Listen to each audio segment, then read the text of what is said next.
The warm, early spring sun cast a golden glow over Sawyer Sullivan's garden as he knelt among the rows of sprouting vegetables, carefully tending to the first shoots of the season.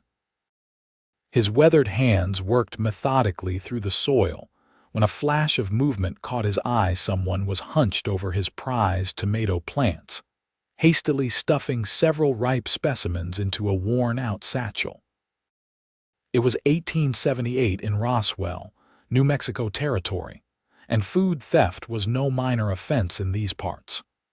"That'll be quite enough of that, madam," Sawyer called out, his deep voice carrying across the garden as he stood to his full height of 6 feet 2 inches. The woman startled, nearly dropping her bag as she whipped around to face him. Her face, though smudged with dirt, couldn't hide her striking features: high cheekbones, determined green eyes, and a constellation of freckles spread across her nose. Her auburn hair was hastily tucked beneath a worn bonnet, and her dress, though patched in several places, had clearly once been of fine quality. She stammered, taking a step backward, her eyes darting toward the path that led to town. "I can explain." Sawyer crossed his arms, studying her carefully. At 30 years old, he'd seen his share of desperate people, but something about this woman's dignified bearing, despite her obvious distress, gave him pause. "Most folks around here know better than to steal from Sawyer Sullivan's garden," he said, his tone stern but not unkind. "Those tomatoes ain't even supposed to be ripe yet. Been nurturing them special like." The woman's chin lifted slightly, a flash of pride visible beneath her fear. "I apologize for taking what isn't mine, sir. My situation is difficult at present." Her voice carried the refined accent of Eastern education, confirming Sawyer's suspicion that she hadn't always lived in such reduced circumstances. "What's your name?" Sawyer asked, removing his hat and wiping his brow with his sleeve. "Lucinda Caldwell," she replied after a moment's hesitation. "I arrived in Roswell 3 weeks ago." Sawyer nodded slowly, noting how she clutched the bag of tomatoes like they were precious gems. "Well, Miss Caldwell, I reckon there's a better solution than you sneaking around stealing food." She tensed, clearly expecting him to demand the return of his produce or perhaps threaten to notify the sheriff.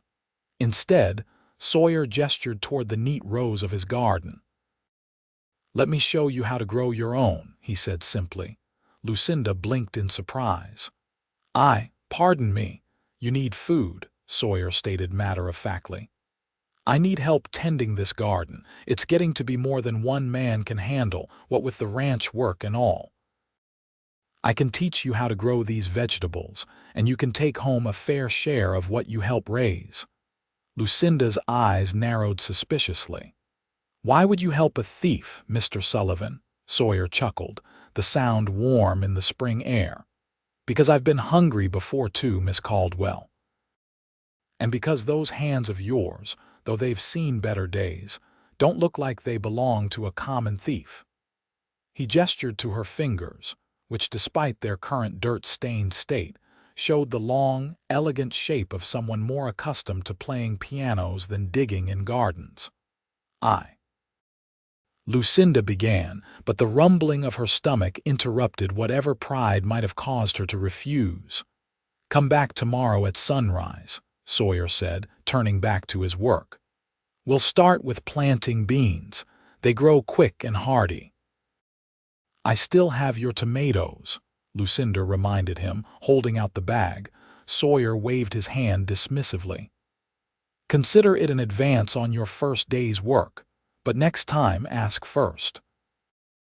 As Lucinda walked away, clutching the bag of tomatoes to her chest, Sawyer watched her go, wondering what circumstances had brought an obviously educated Eastern woman to stealing vegetables in Roswell, New Mexico Territory. Whatever her story was, he had a feeling it was more interesting than most tales told around the saloon. The next morning, Sawyer was surprised to find Lucinda already waiting by his garden gate when he emerged from his modest ranch house at first light. She wore the same patched dress, but had tied her hair back with a faded ribbon and brought along a small, worn leather-bound book. "You're prompt, Miss Caldwell," Sawyer observed, unlatching the gate to let her in.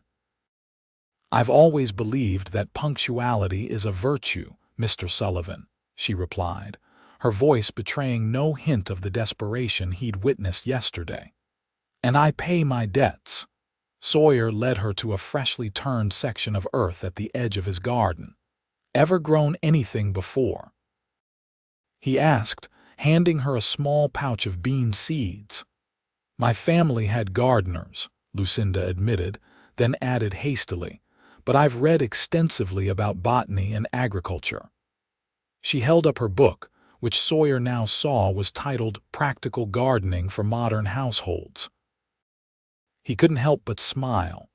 Book learning's fine, but the soil has its own lessons.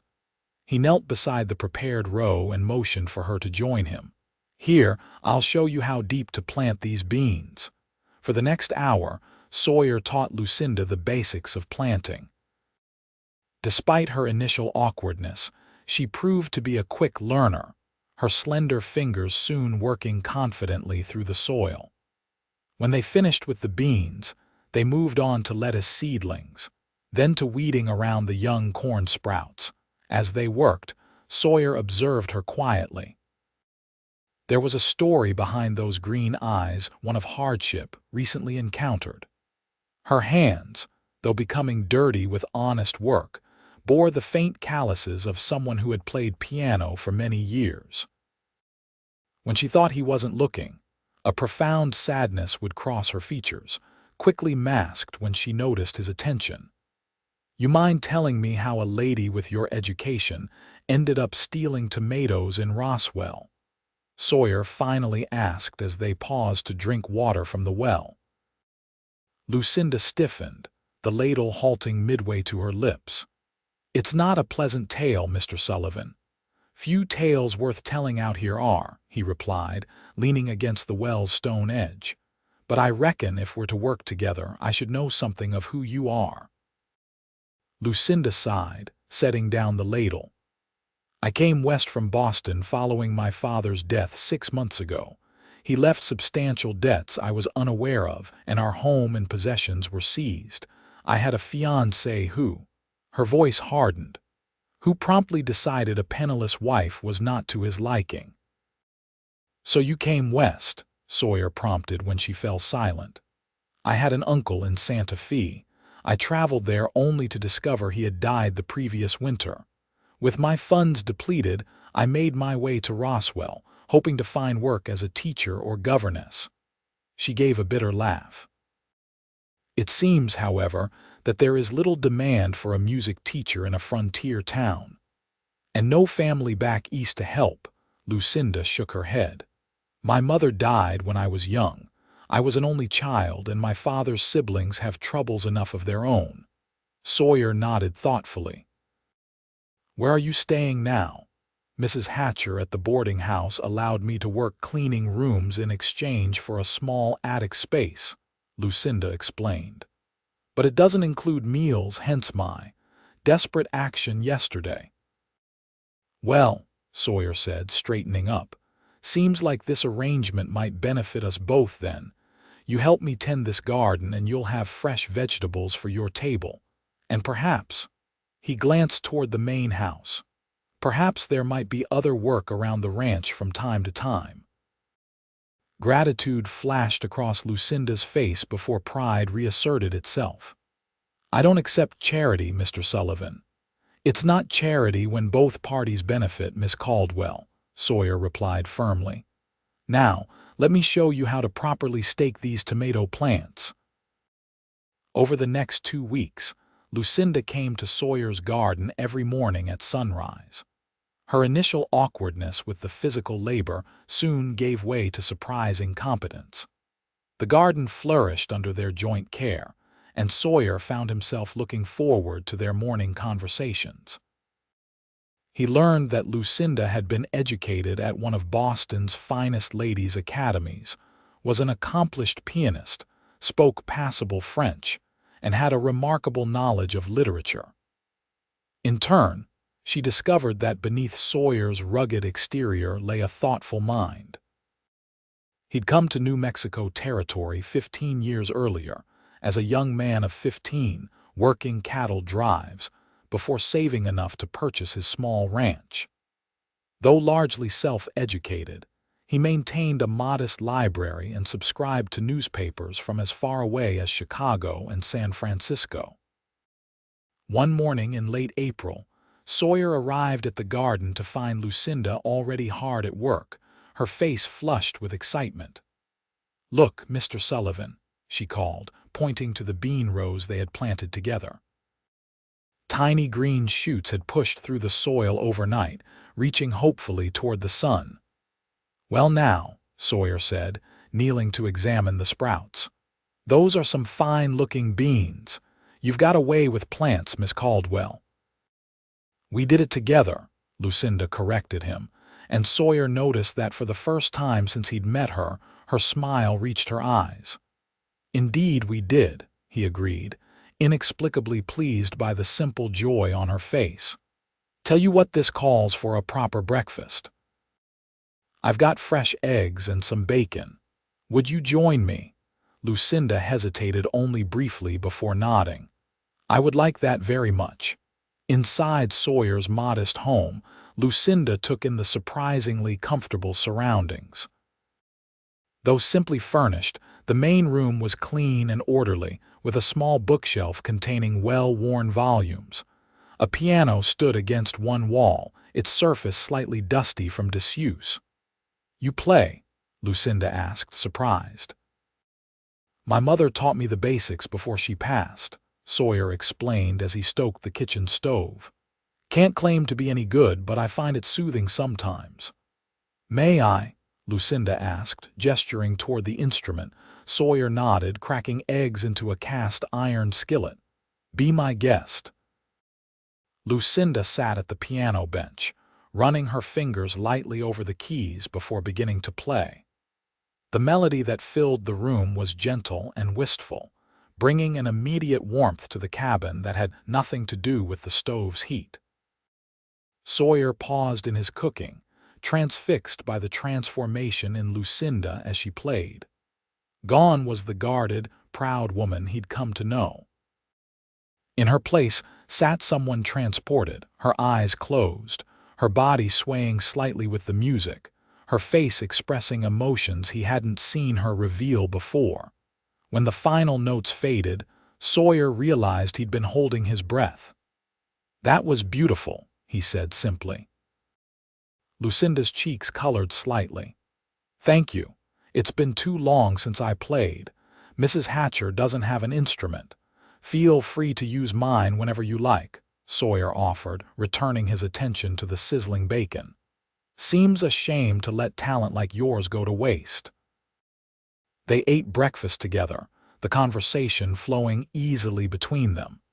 As Lucinda helped wash the dishes afterward, Sawyer made an impulsive decision. "Miss Caldwell, I've been thinking. This garden's going to produce far more than I can use myself, even with giving you a share.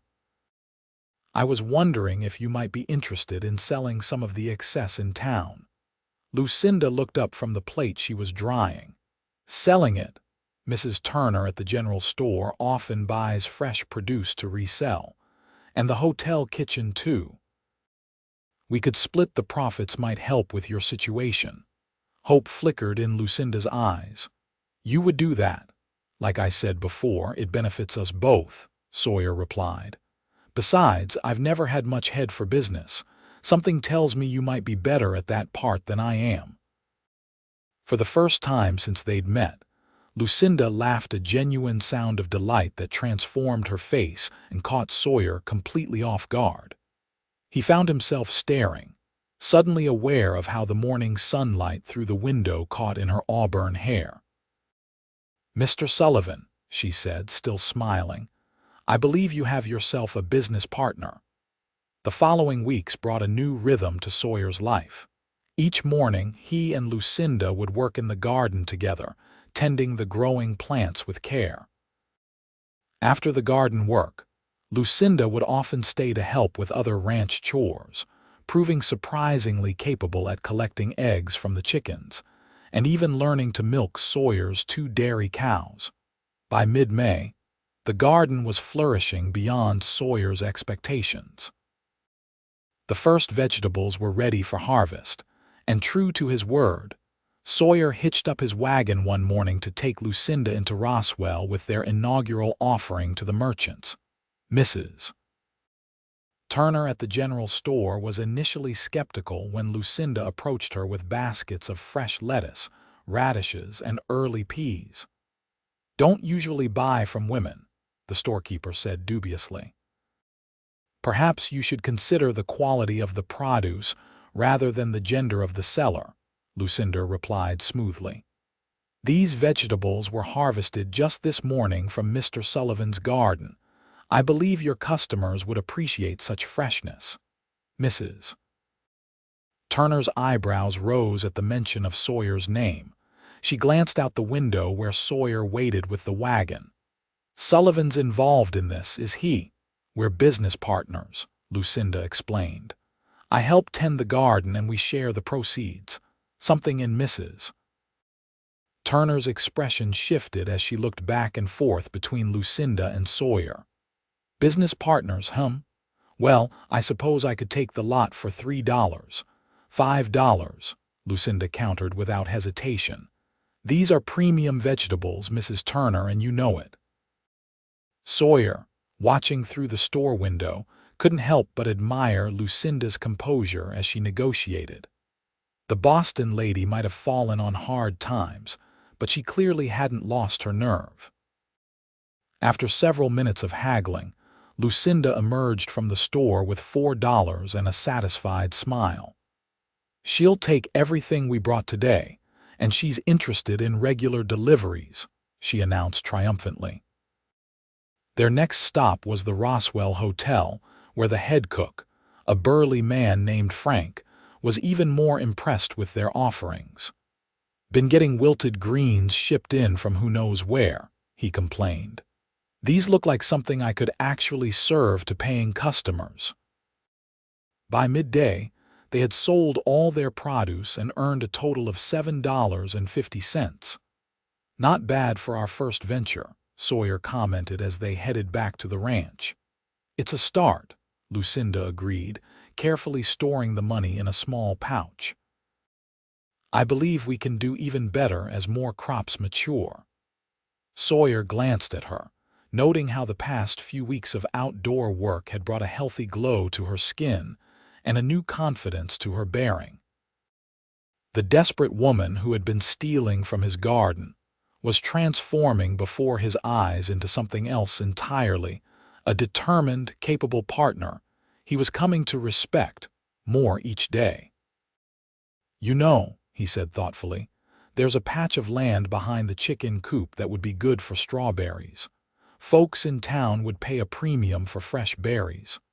Lucinda's eyes lit up. "Strawberries. Yes, that's an excellent idea, and perhaps we could consider preserves as well. Jams fetch a good price, and they would allow us to use any excess fruit." "You know how to make preserves?" Sawyer asked. "Our cook in Boston taught me," Lucinda explained. She believed every young lady should know how to prepare at least a few specialties, regardless of her station. "Seems like a wise woman," Sawyer commented. Lucinda nodded, a wistful expression crossing her face. "She was. One of many things from my old life that I didn't properly appreciate until they were gone." The admission hung in the air between them, unexpectedly vulnerable. Sawyer felt an impulse to reach across the wagon seat and take her hand but resisted, uncertain of how such a gesture would be received. Instead, he said gently, "Sometimes life takes unexpected turns, Miss Caldwell. But I've found that the path forward often has its own rewards, even if they're different from what we'd planned." Lucinda turned to look at him, really look at him, as though seeing something new in his face. "You're a surprisingly philosophical man, Mr. Sullivan." "Just a cowboy who's had his share of hard lessons," Sawyer replied with a slight smile. "And speaking of lessons, I believe it's time we expand your gardening education to include strawberries." That evening, as Sawyer sat on his porch watching the sunset paint the New Mexico sky in brilliant oranges and purples, he found himself thinking about Lucinda more than was probably wise. She had been clear about her intentions to rebuild her life, perhaps even save enough to return east eventually. Getting attached to her would be foolish.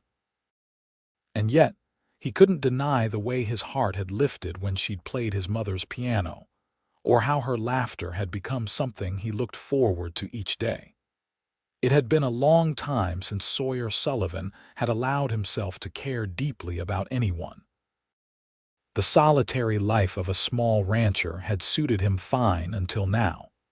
As May turned to June, the garden flourished beyond even Sawyer's hopes. Their twice-weekly trips to town became a regular part of Roswell's rhythm, with townspeople beginning to anticipate the arrival of Sullivan and Caldwell's fresh produce, as Lucinda had taken to calling their enterprise. With her first earnings, Lucinda purchased fabric to make herself a new dress and insisted on using some of the money to buy seeds for expanding the garden. Sawyer noticed that she no longer wore the desperate look of someone just surviving. Instead, she carried herself with the quiet pride of someone building something meaningful. One particularly hot afternoon, after they'd spent the morning harvesting beans, Sawyer suggested they take a break. "There's a creek about a quarter-mile behind the property," he said, wiping sweat from his brow. "Good spot to cool off when the day gets this warm." Lucinda, her face flushed from the heat, nodded gratefully. "That sounds heavenly." They walked together through a stand of cottonwood trees until they reached a small, clear creek that bubbled cheerfully over smooth stones. Sawyer led her to a shady spot where the creek widened into a shallow pool. "It's beautiful," Lucinda said, immediately kneeling by the water's edge to splash her face and wrists. Sawyer sat on a large, flat rock nearby, watching as she removed her bonnet and dipped her handkerchief in the cool water to press against the back of her neck. Her auburn hair, usually tightly pinned, had begun to come loose, with several tendrils curling around her face in the humidity. "Can I ask you something, Miss Caldwell?" Sawyer said after a comfortable silence had stretched between them. "Of course," she replied, looking up at him. "Do you still intend to return east when you've saved enough?" Lucinda's hands stilled in the water. I'm not certain anymore," she admitted. "When I first arrived in Roswell, all I could think about was how different it was from Boston, how rough and unpolished everything seemed. I viewed it as a temporary situation, something to endure until I could return to civilization." She looked around at the landscape, the distant mountains, the cottonwood trees swaying in the breeze, the clear blue sky stretching endlessly above them. "But lately, I've begun to see the beauty here. There's a freedom in the West that I never experienced in Boston." "Freedom can be a powerful thing," Sawyer agreed. "Hard to give up once you've tasted it." Lucinda nodded thoughtfully. "There are still things I miss: concerts, libraries, certain social conveniences. But I'm finding that many of the things I thought essential to happiness aren't." "Like what?" Sawyer asked, genuinely curious. "Like social standing, for one," Lucinda replied with a small smile. "In Boston, my worth was measured by my family name, my connections, my ability to navigate complex social hierarchies. Here, people seem to judge me based on what I can do, what I can contribute. Most folks out here don't have the luxury of caring about fancy pedigrees," Sawyer said. "Too busy trying to build something lasting in a challenging place." "Exactly," Lucinda agreed, her eyes meeting his. "And there's an honesty in that which I've come to appreciate." Something shifted between them in that moment, an acknowledgement of mutual respect that had grown into something warmer over the weeks they'd worked together. Sawyer cleared his throat, suddenly aware of how alone they were by the creek. "We should probably head back soon. Those beans won't sort themselves." Lucinda nodded, but neither of them moved immediately. Instead, they sat in companionable silence, listening to the creek's gentle murmur and the distant call of birds. "Thank you, Mr. Sullivan," Lucinda said finally as they rose to leave. "For the creek?" Sawyer asked. "For everything," she replied simply. "For teaching me instead of punishing me that first day. For seeing something in me worth believing in when I'd nearly stopped believing in myself." Sawyer felt a warmth spread through his chest that had nothing to do with the June heat. "You're welcome, Miss Caldwell, though I reckon you've taught me a thing or two as well." Their walk back to the ranch was quiet, each lost in their own thoughts about the unexpected path that had brought them together and where it might be leading. The following Sunday, Sawyer surprised Lucinda by appearing at Mrs. Hatcher's boarding house dressed in his best clothes, his usually untamed hair slicked down with water. "Mr. Sullivan," Lucinda exclaimed when Mrs. Hatcher showed him into the small parlor, "is everything all right?" "The garden's fine," Sawyer assured her, turning his hat nervously in his hands. "I was wondering if you might like to attend church services with me this morning." Lucinda blinked in surprise. In the 2 months she'd been in Roswell, she'd attended church alone each Sunday, sitting quietly in the back pew. She'd noticed Sawyer there occasionally, but had never presumed to join him. "I would like that very much," she said after a moment, pleased to see relief wash over his features. As they walked together toward the small white church at the end of Roswell's Main Street, Lucinda was acutely aware of the curious glances from townspeople. Being seen publicly with Sawyer in a social context, rather than a business one, would certainly start tongues wagging. "People are staring," she murmured, adjusting her bonnet. "Small town," Sawyer replied with a shrug. "Not much else to talk about besides who's walking with whom on a Sunday morning." "Does it bother you?" Lucinda asked, glancing up at him. Sawyer looked down at her, his expression serious. "Does it bother you?" Lucinda considered the question honestly. In Boston, she would have cared deeply about public perception and gossip. Here, somehow, it seemed less important. "No," she said finally. "It doesn't." Sawyer's smile warmed his entire face. "Good, me neither." The church service passed pleasantly, with Reverend Barnes delivering a sermon about new beginnings that seemed particularly apt. Afterward, as was the custom, the congregation gathered outside to socialize. "Miss Caldwell, Mr. Sullivan," Mrs. Turner greeted them, her eyes sharp with curiosity. "Those tomatoes you brought in Friday were exceptional, sold out by noon." "Thank you, Mrs. Turner," Lucinda replied. "We'll have more for you tomorrow." "We," the older woman repeated meaningfully, glancing between them. "You two make quite the team, it seems." Before either could respond, they were approached by Frank from the hotel kitchen and several other townspeople, all eager to discuss future produce deliveries or compliment them on what they'd purchased so far. "Seems our little garden venture has made quite an impression," Sawyer commented as they finally extracted themselves from the crowd. "Indeed it has," Lucinda agreed. "Though I suspect their interest isn't solely in our vegetables." Sawyer chuckled. "No, I reckon not. Would you care to join me for dinner at the hotel? Their Sunday roast is surprisingly good."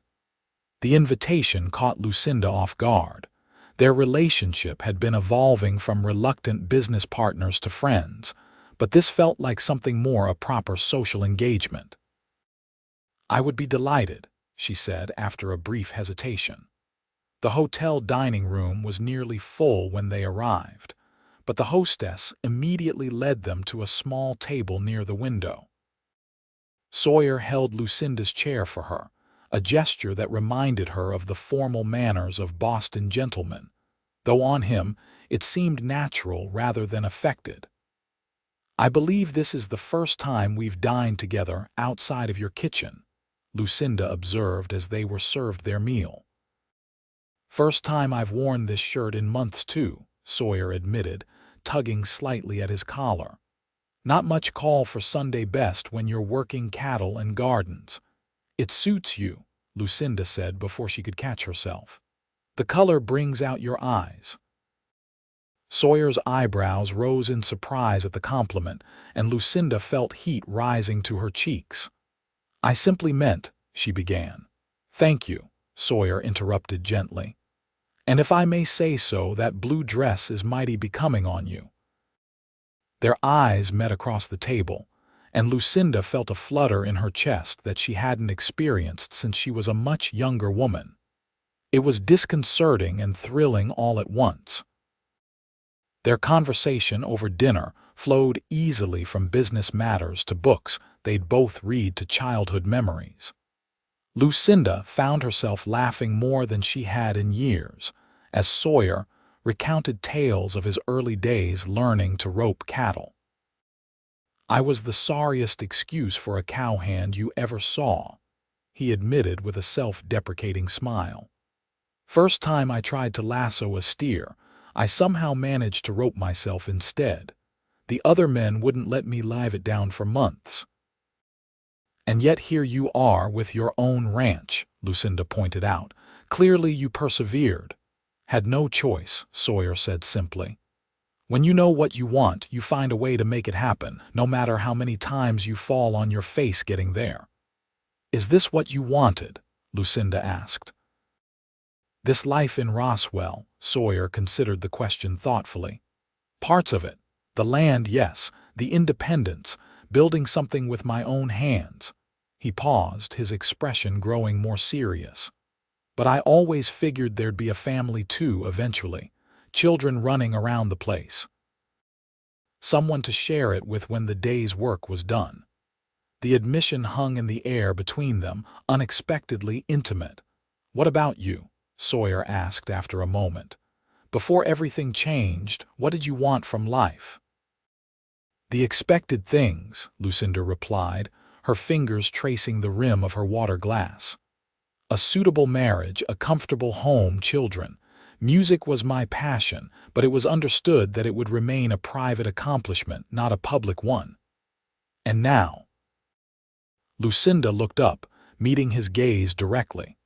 "Now I find myself wanting things I never considered before. Independence.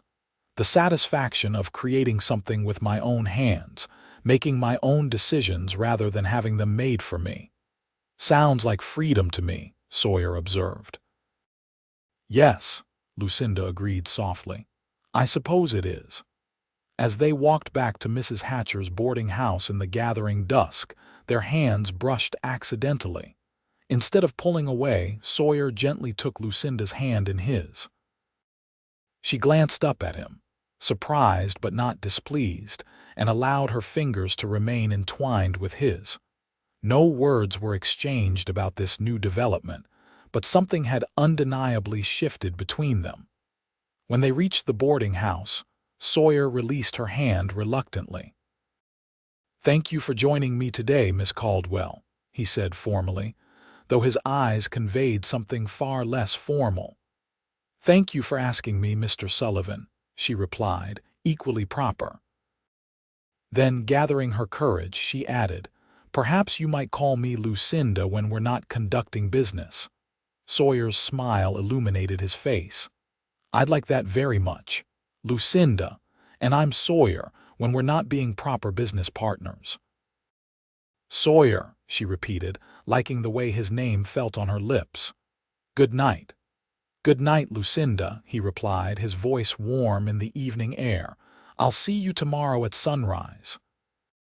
As Lucinda prepared for bed that night in her small attic room, she found herself humming a tune she hadn't thought of in years, a waltz her father had often requested she play at their Boston home.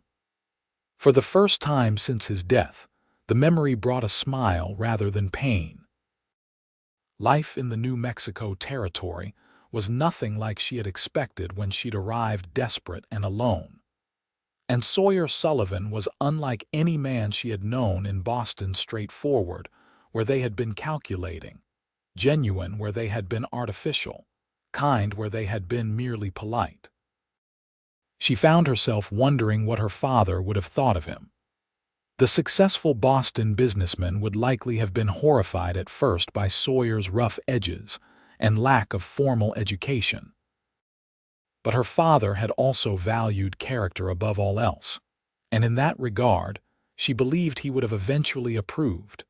The thought was oddly comforting as Lucinda drifted off to sleep, anticipating the morning and Sawyer's now familiar greeting at sunrise.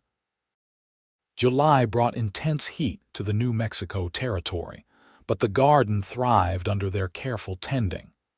The business arrangement had proven more successful than either had anticipated.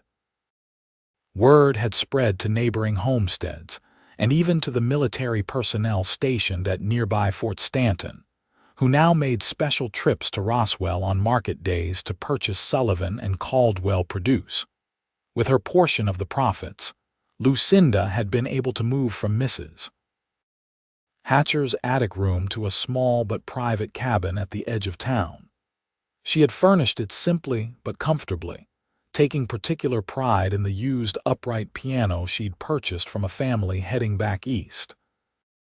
Sawyer had helped her move the piano, enlisting 2 of his ranch hands for the heavy lifting. When it was finally positioned in her small parlor, he'd insisted she play something to make sure it was seated properly, though both knew it was, because he enjoyed hearing her music. As July turned to August, their relationship continued to evolve. Their business partnership remained strong, but it was increasingly clear to both of them, and to the entire town of Roswell, that something deeper was developing. One evening, after they'd spent the day harvesting and preparing vegetables for the next morning's market, Sawyer invited Lucinda to stay for supper at the ranch house. "I have something I want to show you," he said mysteriously as they finished their meal. Curious, Lucinda followed him outside and around to the back of the house, where a small plot of land had been recently turned. In the center stood something covered with a canvas tarp. "What is this?" she asked. "See for yourself," Sawyer replied, gesturing toward the tarp. Lucinda pulled it away to reveal a carved wooden bench positioned perfectly to view the sunset over the distant mountains. The craftsmanship was exquisite, with intricate patterns carved into the back and arms.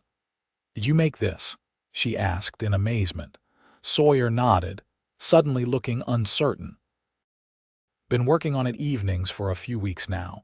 Thought it might be nice to have a place to sit and watch the sunset, together." The simple declaration touched Lucinda deeply.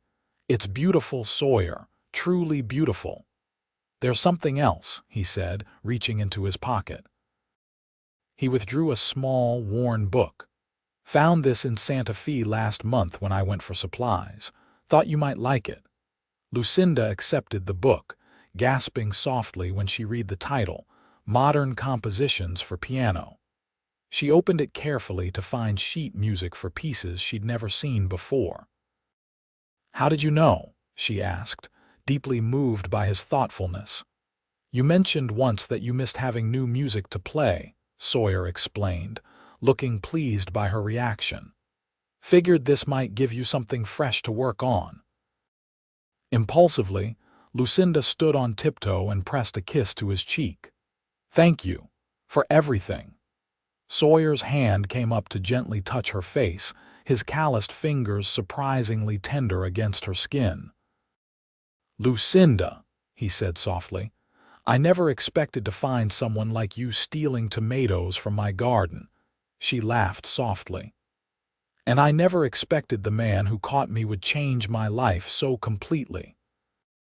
Slowly, giving her every opportunity to pull away if she wished, Sawyer leaned down and kissed her.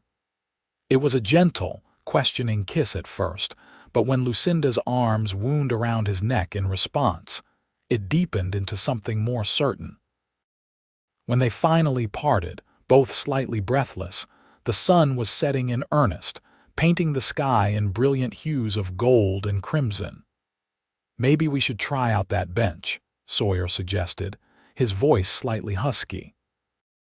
They sat together, Lucinda's head resting against Sawyer's shoulder as they watched the spectacular New Mexico sunset. Neither spoke for some time, content in the comfortable silence and the newfound closeness between them. "I never thought I'd find happiness here," Lucinda admitted finally. "When I arrived in Roswell, I saw it as a temporary stopping place somewhere to endure until I could return to what I considered real life."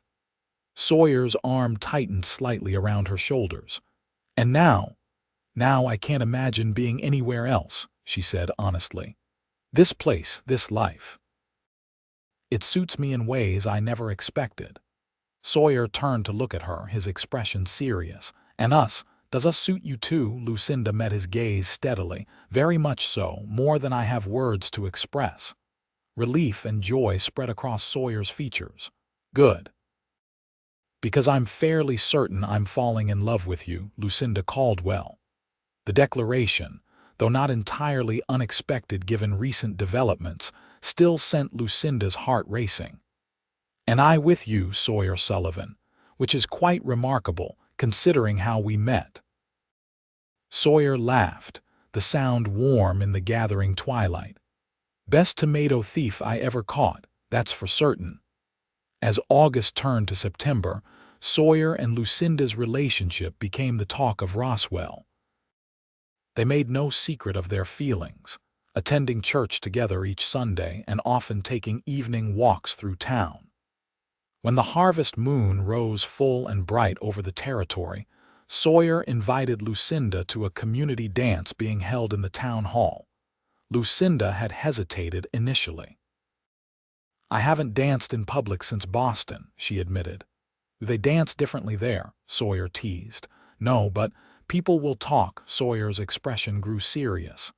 "They already do, Lucinda. Question is, do you care what they say?" She considered this, then smiled slowly. No, I don't believe I do." The night of the dance, Sawyer arrived at Lucinda's small cabin looking uncharacteristically nervous. He'd had his best clothes pressed and his boots polished to a shine. "You look very handsome," Lucinda told him as she accepted the wildflowers he'd brought. "And you're beautiful," he replied sincerely, taking in her appearance. She wore a new dress of deep green that complemented her auburn hair, which she'd arranged in an elegant style reminiscent of her Boston days. The town hall was decorated with paper lanterns and fall flowers. A small band played lively tunes as couples spun around the wooden dance floor. When Sawyer led Lucinda into the hall, several heads turned their way. "Everyone's staring," Lucinda murmured, suddenly self-conscious. "That's because you're the prettiest woman here by a country mile," Sawyer replied, guiding her toward the dance floor. "Now, let's see if I remember how to do this without stepping on your toes too badly." To Lucinda's surprise, Sawyer proved to be a competent dancer, moving with the same natural grace he showed in his ranch work. As they waltzed around the floor, she felt a contentment she hadn't experienced in years. "Where did you learn to dance like this?" she asked curiously. "My mother insisted I learn the basics," Sawyer explained. "Said no son of hers was going to shame her by clomping around like a wounded buffalo at social functions." Lucinda laughed, drawing even more curious glances from the townspeople. "She sounds like a remarkable woman." "She was," Sawyer agreed, a touch of sadness crossing his features. "Would have liked you, I think. She appreciated people with spirit." As the evening progressed, Lucinda found herself thoroughly enjoying the simple pleasure of the dance. The music wasn't as refined as what she'd known in Boston, and the surroundings were far less grand than the ballrooms of her youth, but there was an authentic joy to the gathering that transcended its humble setting. Midway through the evening, Sawyer led her outside for some fresh air. The night was cool but pleasant, with stars scattered like diamonds across the clear desert sky. "Lucinda," Sawyer said after they'd walked a short distance from the hall, "there's something I've been meaning to ask you." The seriousness in his tone made Lucinda's heart quicken. "Yes." Sawyer took both her hands in his expression earnest in the moonlight. "These past months, working with you, getting to know you, they've been the happiest of my life. You've brought something to my days that I didn't even know was missing." "You've done the same for me," Lucinda said softly. "The thing is," Sawyer continued, "I don't want to imagine my life without you in it, and I was wondering, hoping that you might feel the same way." "I do," Lucinda assured him, squeezing his hands. Sawyer took a deep breath, then reached into his pocket and withdrew a small object. In the moonlight, Lucinda could see it was a simple gold band with a small pearl set in the center. "It was my mother's," Sawyer explained. "Nothing fancy like you might have had in Boston, but it's perfect," Lucinda interrupted, her voice catching with emotion. Sawyer smiled, visibly relieved. "Lucinda Caldwell, would you do me the great honor of becoming my wife? I promise to cherish you always, to work beside you in building our future, and to never forget how blessed I am that you chose to steal my tomatoes that day." Tears of joy filled Lucinda's eyes as she nodded. "Yes, Sawyer Sullivan. Yes, I will marry you." Sawyer slipped the ring onto her finger, then pulled her into his arms for a kiss that held all the promise of their future together. When they returned to the dance, Lucinda proudly wore Sawyer's mother's ring.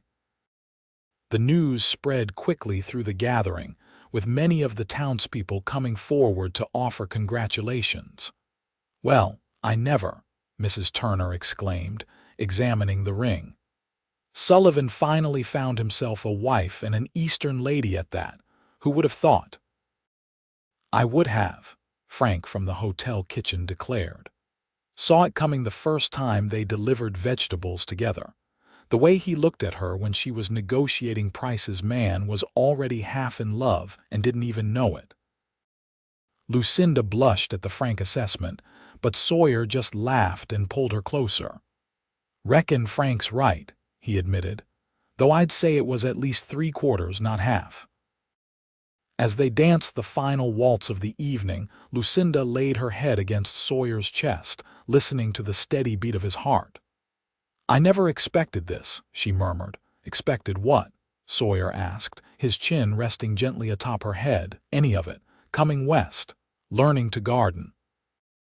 Finding love in Roswell, New Mexico territory." She looked up at him with a smile. "Life has a way of surprising you, doesn't it?" "That it does," Sawyer agreed, his eyes warm with affection. "And I'm mighty glad it does." They were married on a crisp October morning in Roswell's small church.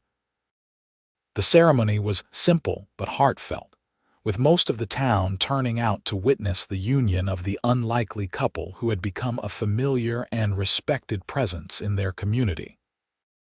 Lucinda wore a new dress of ivory satin that she'd ordered from Santa Fe, with lace trim that had been her mother's. Sawyer, looking slightly uncomfortable but undeniably handsome in a new suit, waited for her at the altar with an expression of wonder as she walked down the aisle toward him. Reverend Barnes conducted the ceremony with warmth and humor, noting that their partnership had already proven fruitful in more ways than one. "From garden to life," he said, "may your union continue to grow and flourish like the seeds you've planted together." The celebration afterward was held at Sawyer's, now their ranch, with tables set up in the yard and an abundance of food prepared by friends and neighbors. Frank from the hotel had insisted on baking the wedding cake himself, decorating it with sugar flowers that he claimed were modeled after those in the Sullivan garden. As the afternoon progressed, Lucinda found herself taking a moment alone on the bench Sawyer had made, watching their guests enjoy the celebration. "Penny for your thoughts, Mrs. Sullivan," Sawyer said, joining her with 2 glasses of punch. The new name sent a thrill through Lucinda. "Mrs. Sullivan," she repeated, testing it on her tongue. "I think I like the sound of that."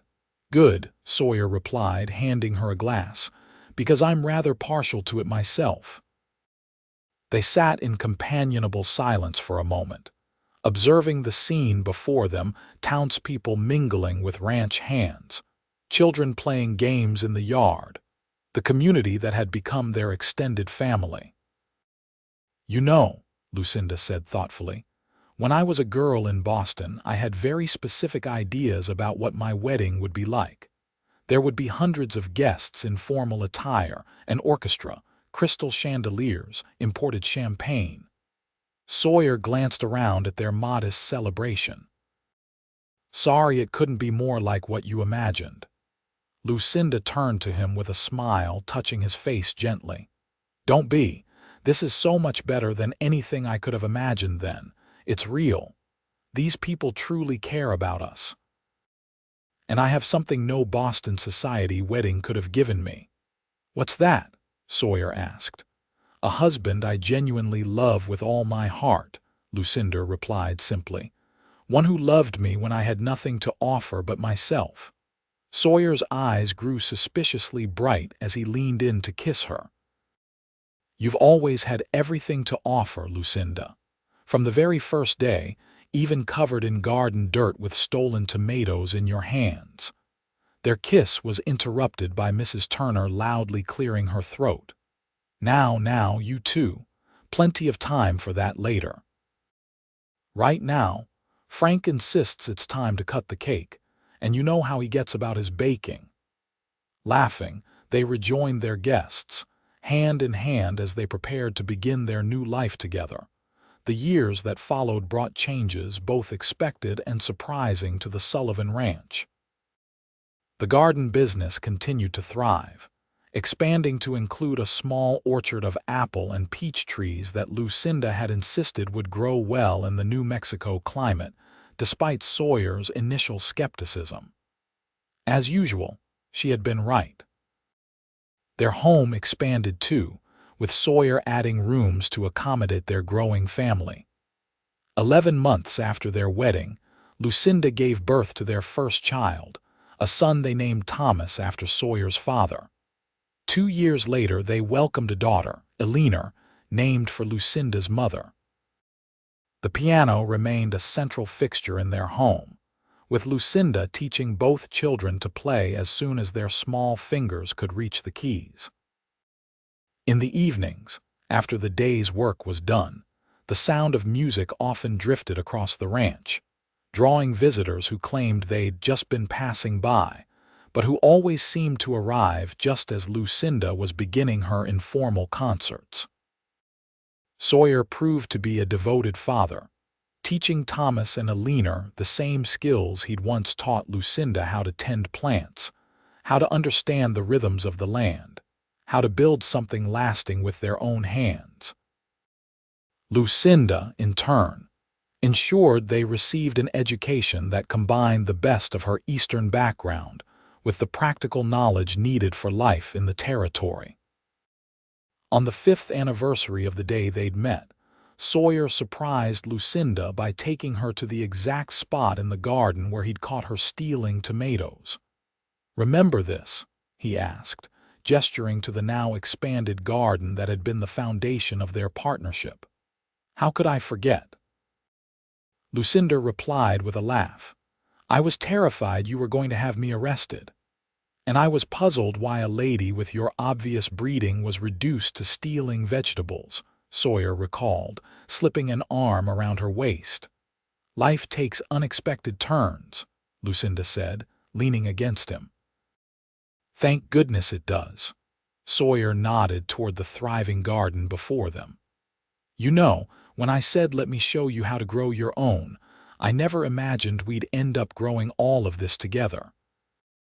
A garden, a family, A life, Lucinda mused, watching as Thomas and Alina chased each other between the rows of corn, their laughter bright in the summer air. It all started with those stolen tomatoes. "Best theft that ever happened to me," Sawyer declared, turning her in his arms to kiss her properly. That evening, as the children slept, and the New Mexico night wrapped around their home like a blanket, Lucinda played Sawyer's favorite melody on the piano while he listened from his chair by the fire, his expression one of profound contentment. "You know," he said when she finished, "I've been thinking about expanding the north field next spring. Might be good for wheat." Lucinda smiled, recognizing his way of including her in every decision about their future. "I think that's an excellent idea. And perhaps we could consider taking on an apprentice. Several of the young people in town have expressed interest in learning our methods." Sawyer nodded thoughtfully. "Sullivan and Caldwell Garden Academy has a nice ring to it." "Sullivan Family Garden sounds even better," Lucinda suggested, moving to sit beside him. "That it does," Sawyer agreed, taking her hand in his.